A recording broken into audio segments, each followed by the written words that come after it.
My name is Glenda Whitlow. I'm 25, and I was born into a family where image is currency and silence is tradition. We live in a manicured corner of Richmond, Virginia. Old money, old rules, old lies. My brother Kyle was always the golden boy, debate champion, future federal appointee, the one with the handshake that made senators smile. I was the quiet one, too sensitive, too messy, too unwilling to play along. Somewhere between his first promotion and my first broken rib, I learned that in our house, reputation trumps reality. They told me to stay quiet, that he had a future worth protecting. But what no one expected was what I'd do next. And once I did it, there was no going back. White light. No sound but the flatline. A scream. Mine. It faded fast, not like in the movies where everything slows down. This was sharp. Quick. Like hitting concrete with your back turned. And nurses moved in synchronized chaos. The overhead lights buzzed. One of them whispered, "Right side. Rib 3. Collapsed lung." Another barked for lidocaine. The sound of latex gloves snapping echoed like gunfire. Then her voice. Mom. I couldn't move my head, but I felt her lean in. Her perfume cut through the scent of antiseptic. Warm breath grazed my ear. "If you open your mouth about this," she said slowly, "you are ending his future. Civil service won't touch a man with that kind of scandal." Then silence again, except for the beep of the monitor, except for the throb beneath my ribs. Pain makes memory burn clearer. He stood by the doorway like a goddamn statue. Kyle. Federal agency polo shirt still pressed. Not a crease out of place. Hair slicked back. Hands clasped behind him, like he was at parade rest. No worry. No guilt. Not even fake concern. His eyes locked with mine. Cold. Calculating. Like a man checking whether his dog needed to be put down. This is what it looks like when someone knows you won't be believed. A new voice entered, crisp, clinical, and not impressed by status. Dr. Helena Crane. Tall, no nonsense. You could tell by how she didn't look at Kyle. She looked at me. Bruises. X-rays. Old injuries overlapping fresh ones. She frowned. "You want to tell me how this really happened, Glenda?" I couldn't speak. Not from fear, not yet. From pain. I blinked. That was my yes. She didn't flinch. Didn't lower her voice like others did. "You're safe now," she said. "You don't need to lie." Then she picked up the phone. The medical report was filed. I overheard the word mandatory. I clung to it like a rope. Back in the hallway, I watched Mom step aside with a man in a dark gray suit. Hair tight, watch expensive. Not hospital staff. Government? I caught just 4 words. Expunge. Fast. Quiet. Reputations matter. The sedative hit. My vision turned syrupy. I remember thinking, it's happening again. When I woke, it was dark. A nurse stood near the window. Not the same as before. "Where's Dr. Crane?" I asked, voice hoarse. She glanced at her chart. "Transferred off your case. Some reassignment thing." No. I pressed the call button. No response. Then I noticed the envelope on the tray next to my bed. No name. Just my room number. Inside, no note. Just a phone. Burner style. Prepaid. Battery full. One message. "You're not the first." And no one believed me either. The room spun. My ribs throbbed. My mind raced. Not the first? Not believed?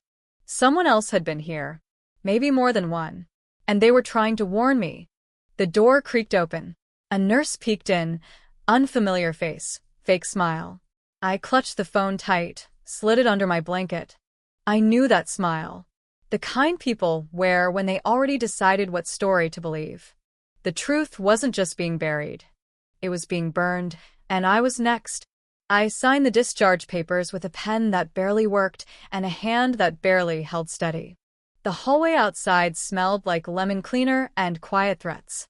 Mom waited in the car, engine running, sunglasses on even though the sky was overcast. Kyle wasn't there.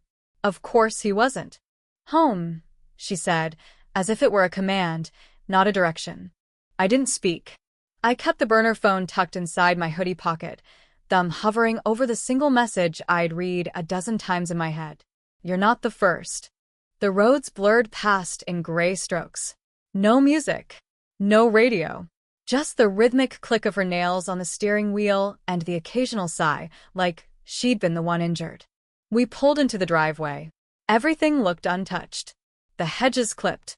Porch spotless. Nothing ever breaks in the Whitlow house, not even after someone shatters. I stepped inside. The smell of cinnamon and bleach. On the kitchen island, fresh croissants. Newspaper folded neatly. Kyle's mug. My ribs flared. Your doctor said you'll be sore for a few weeks, Mom said, pouring tea. But no permanent damage. That's what matters. No, I said, staring at the mug. That's not what matters. She turned, lips pursed. Don't start. I went upstairs. My bedroom door creaked. Hadn't done that before. I checked the floor. Scuff marks near the dresser. Drawers slightly ajar. Someone had searched my room. Not robbed. Not random. Controlled. I locked the door. Pulled out my laptop. Tried to log into my hospital record. Access denied. Tried again. Password reset prompt. My email already updated. I checked my inbox. Nothing from Dr. Helena Crane. Not even spam. She'd vanished. I remembered her voice, firm, focused, unmoved by charm. You're safe now. A lie? Night fell too fast. I opened the bottom drawer of my old desk, one I hadn't touched in years. High school essays. Dried out markers. Beneath a false wood panel, taped with hospital tape that looked recent. A flash drive. I didn't hesitate. Plugged it into my laptop. It whirred alive. 3 audio files. Labeled only by dates. All from 7 years ago. I hit play. Mom's voice.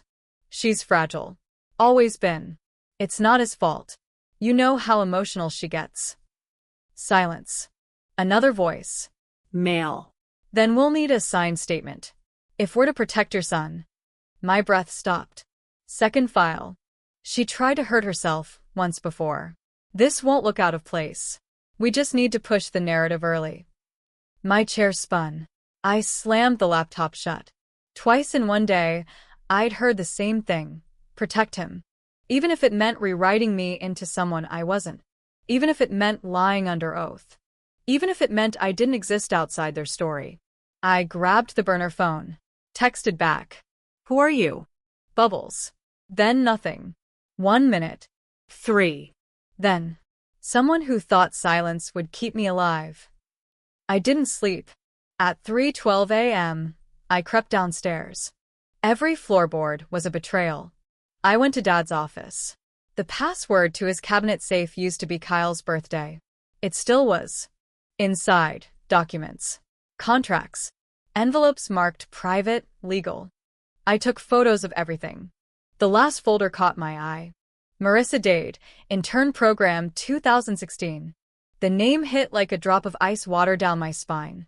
I knew that name. Not from family gatherings. From an old whisper in a bathroom stall.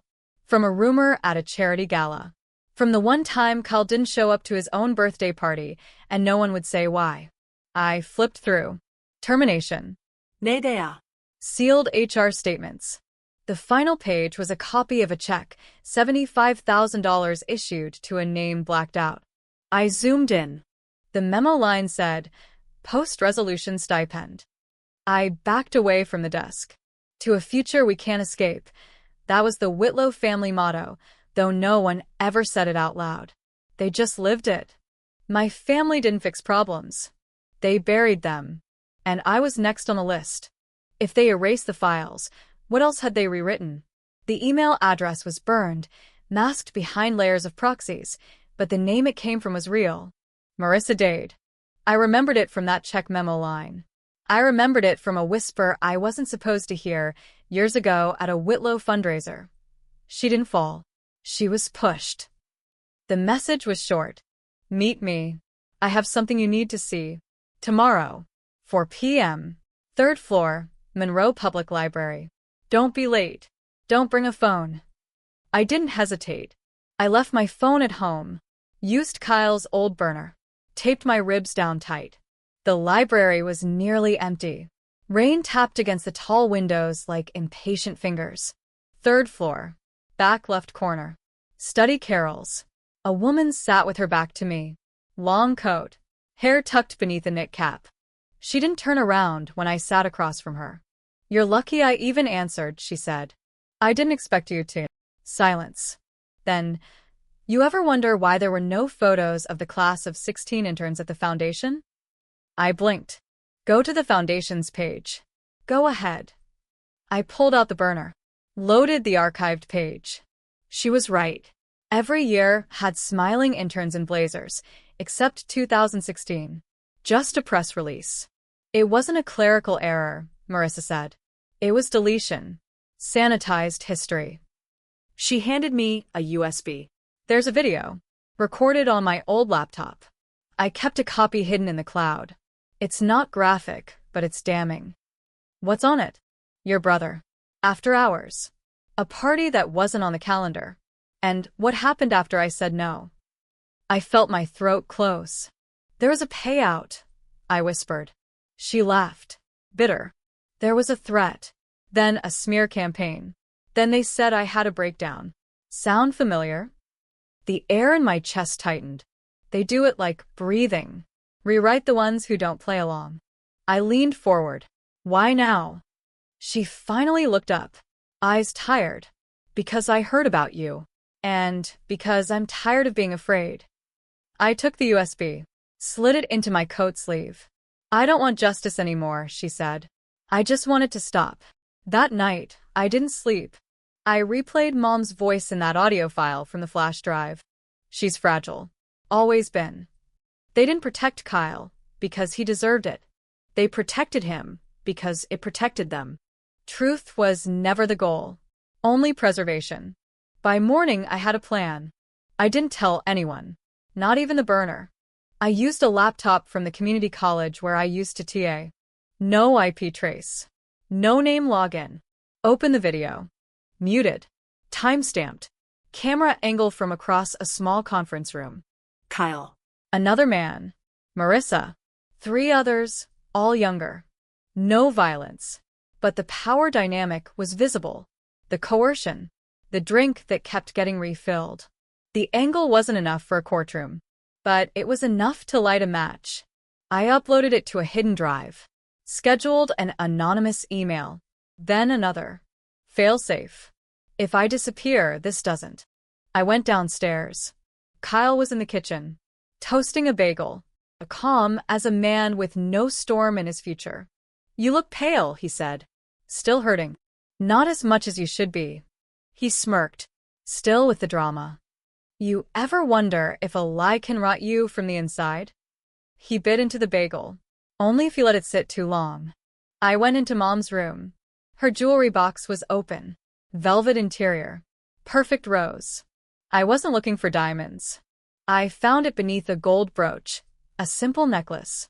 Small blue pendant. I remembered that necklace from a photo in Marissa's folder. Not hers. The girl who went missing. The one no one talked about.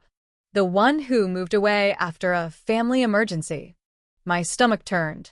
They didn't just cover for Kyle. They recycled stories. Rewrite the girl. Recast the villain. Protect the brand. I slipped the necklace into my pocket. Walked back out without a word. Y send Marissa text. She still has it. The necklace. 3 dots blinked. Then disappeared. Her reply was instant. Then it's worse than we thought. I asked, what happened to the other girl? The response came seconds later. I don't think she left. I think she vanished. I stood in the hallway. The family portrait above the fireplace stared down. A lie in oils and expensive frames. My hand shook. I wasn't the first to fall, but I'd make sure I was the last. I came looking for justice. Now, I'm part of a body count. I slipped the necklace into an evidence bag I bought off Amazon. Labeled it with the date. No fingerprints. I wore gloves. I wasn't going to make the same mistake twice. At 11 a.m., I met with Elijah Cobb, assistant district attorney, in a coffee shop with too many windows and too few exits. He looked 35, wore a suit like it had been tailored for someone else, and kept checking his phone. "You want to talk about your brother?" he asked, tone clinical. "I have reason to believe a cover-up occurred. Multiple times."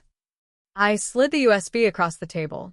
Video footage, audio recordings, financial records. One girl vanished. Another was paid off. He didn't touch it. "You know this is serious, Ms. Whitlow. If it wasn't, I wouldn't be risking my neck." He smiled like someone who had heard too many lies to believe a single truth. By the time I got home, the front door was open. Just slightly.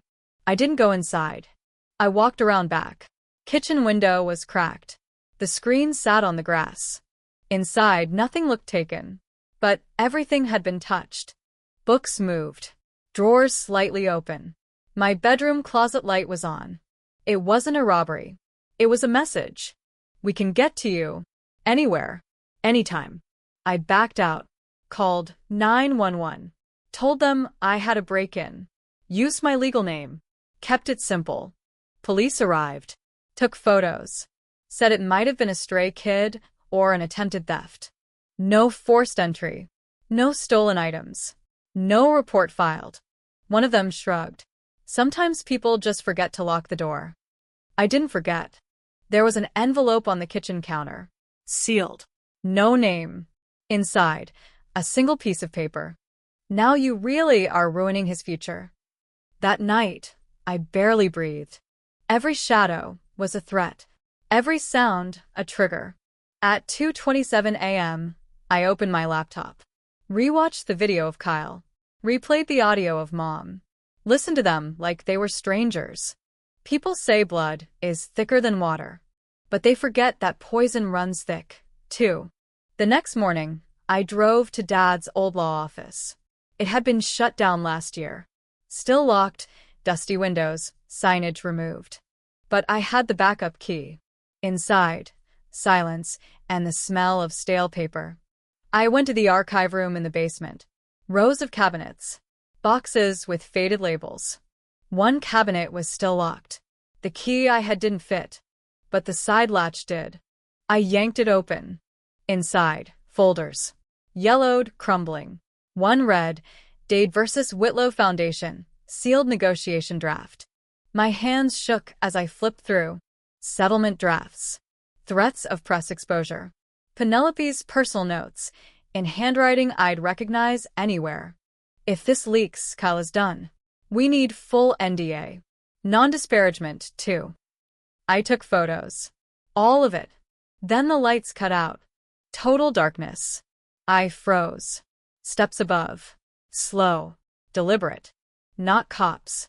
Not city workers. Someone had followed me here. I crouched. No weapon. No exit. Breathing through my teeth, I slid beneath a filing shelf. Pulled out my phone. No service. A soft click. The basement door creaked open. I heard a man's voice. Low. Unfamiliar. "She's here." He wasn't alone. They walked through the room. Quiet. Precise. "Check that side." Shoes scraped concrete. I bit the inside of my cheek to stay still. The closest one passed within inches of my face. A bead of sweat slipped down my neck. Then, ring. A phone buzzed. Loud. Not mine. One of theirs. Shit. They turned. Ran upstairs. I waited 30 seconds. Then bolted. Out the back door. Into daylight. Into traffic. My chest burned. Not just from fear. From rage. When I got back, I found Marissa's number gone. Burner line dead. I checked social media. Her profile disappeared. Her name deleted from 2 advocacy pages. Her LinkedIn no longer active. I called the shelter she worked at. Disconnected. Marissa Dade had vanished. Again. Just like the girl before her. Like I was supposed to. I stared at myself in the bathroom mirror. Hair stuck to my face. Eyes bloodshot. The bruises on my ribs pulsed with heat. This is what survival looks like. Ugly. Unshowered. Unbelieved. but breathing. They want to scare you silent, I whispered to my reflection. They think silence equals safety. It doesn't. Silence equals erasure. They don't just cover crimes. They erase the ones who know. I put on the mask they gave me. Not a real one. The family one. The one that says, I'm fine, while your ribs still bruise beneath a pressed dress. The one that nods to donors, laughs politely with predators, and smiles for photographers while your world sinks under the stage. The Whitlow Foundation's 20th Anniversary Gala, a celebration of excellence in public service. My brother Kyle was the keynote speaker, and I was the prop. My dress was navy blue, elegant, conservative, hidden armor underneath, a body mic wired, synced to a live stream channel, hidden failsafe ready to deploy from my smartwatch. The evidence was queued, USB primed, files encrypted and automated. I smiled as I entered the ballroom. Inside, chandeliers, waiters in black ties, tables with polished name cards. Politicians, judges, Media. donors. Wolves. Kyle stood at the far end of the room, shaking hands with a state senator. Our mother was beside him, flawless as ever. Family is the first campaign, she used to say. If you lose that one, no one trusts you in office. A whisper behind me. Glenda. I turned. It was her. The reporter I'd emailed anonymously a week ago. Investigative, mid-30s, hair in a sleek bun. You're here, I said quietly. I had to see if you were serious. I'm past serious. I'm done surviving. She nodded once, slipped me a sealed envelope. Insurance. Just in case they try to shut the story. What's in it? Proof of cover-ups. Internal memos. Testimonies from others. I found 3 more women who were silenced. I swallowed hard. You're gonna run it? I just need one thing from you. What? She glanced over my shoulder. Confirmation. On stage. I took my seat next to Kyle. He leaned in. Whispered through his smile. You look good. No one would guess what a liar you are. I whispered back. You look powerful. No one would guess what a predator you are. His hand clenched his wine glass. The stem cracked faintly. My smartwatch vibrated. Countdown started. 10 minutes to stream. I stood. I need air. You have 3 minutes, Kyle said. Then you're sitting next to me on stage. I wouldn't miss it for the world. In the bathroom, I breathed hard. Checked the audio. Mic live. Files intact. I looked in the mirror. Not the same girl who flinched when people raised their voice. Not the same sister who kept quiet because mom told her to. I was about to drag the Whitlow name through blood and fire. Someone knocked on the door. I froze. Then, a soft moan. Gurgled. Another knock, sharper. More urgent. I opened the door. Inside the next stall, feet sticking out. I pushed it open. The reporter lay on the floor. Eyes open. Pupils dilated. Foam at the edge of her lips. Her purse dumped beside her. Phone smashed. I checked for pulse. Faint. Fading. I hit the emergency alarm. Staff rushed in. Someone called 911. They asked what happened. I didn't answer. I knew. This wasn't a coincidence. She was silenced before the story ever aired. 7 minutes until stream. I walked out into the ballroom, shaken but composed. Took the stage early. Adjusted the mic. People turned. Murmurs started. Hi, I said into the mic. I know I'm not on the program, but I wanted to share something. Something about family. About truth. My watch vibrated once. Live. My mic linked. I tapped the button. Then, the lights cut. Complete blackout. Gasps. Someone shouted, "Get a flashlight." Microphone fizzled. A second voice crackled through the speakers. Not mine. She has a history of mental instability, it said. She's emotionally volatile. She should be evaluated before anyone takes her seriously. Mom's voice. Another clip followed. She threatened to frame her brother. Said she'd destroy him if he didn't help her financially. False. Fabricated. Weaponized lies. Project the attack. Discredit the witness. The screen behind me flickered.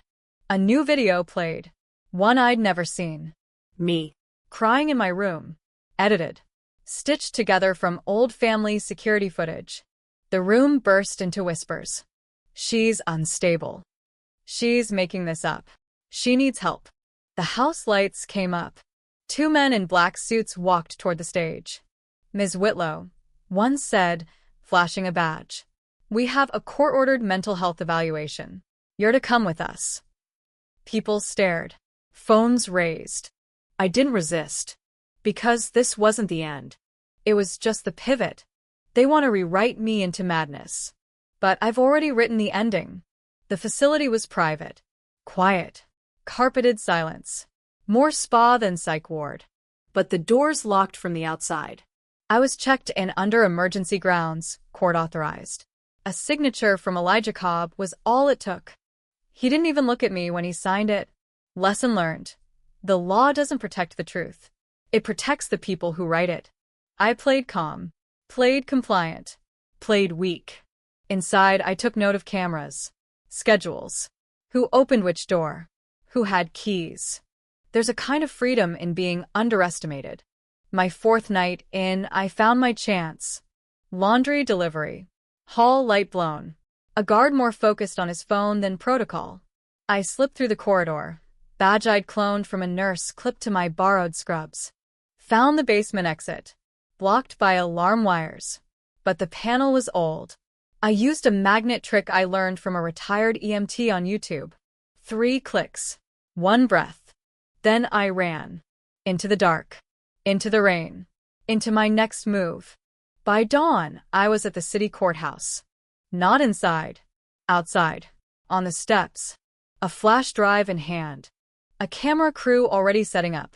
I had 20 minutes before someone shut it all down. I wasn't alone. The reporter from the gala had survived. She stood beside me now, bruised but fierce. Say it, she whispered. Say everything. I stepped to the mic, face wet. Voice dry. I'm Glenda Whitlow, I said. And I have been silent for too long. The rest I'd memorized. Not as a speech. As a confession. I told them about the pattern. The payments. The manipulation. The girl who vanished. The necklace. The foundation cover-ups. My brother. My mother. Then I played the files. One by one. Audio. Video. Legal drafts. Internal emails. The crowd didn't blink. The cameras didn't look away. Sometimes justice isn't in a courtroom. Sometimes it's in a broadcast. Fallout came fast. Kyle was arrested for obstruction and evidence tampering. Further charges followed as victims stepped forward. Elijah Cobb was placed under investigation. His name vanished from campaign posters within days. But it was my mother who broke the silence. She called a press conference. Wore pearls. Spoke with poise. We regret the pain this has caused our community, she said. We love our daughter. She has always been passionate. Not wrong. Not brave. Just passionate. Even now, she couldn't say the truth. I didn't expect her to. People raised in glass houses don't just hide cracks. They become architects of reflection. Weeks passed. I testified. Again and again. I moved into a small cottage in a quiet town 2 counties over. No press. No Whitlow plaques. Just space. An air that didn't smell like lies. I started painting again. Not as escape. As proof I survived. My first piece was called The Rewrite. It was messy. Sharp. Full of color. Like healing. One day, I got a letter in the mail. No return address. Inside, a single photo. The girl who vanished. Not missing. Alive. Smiling.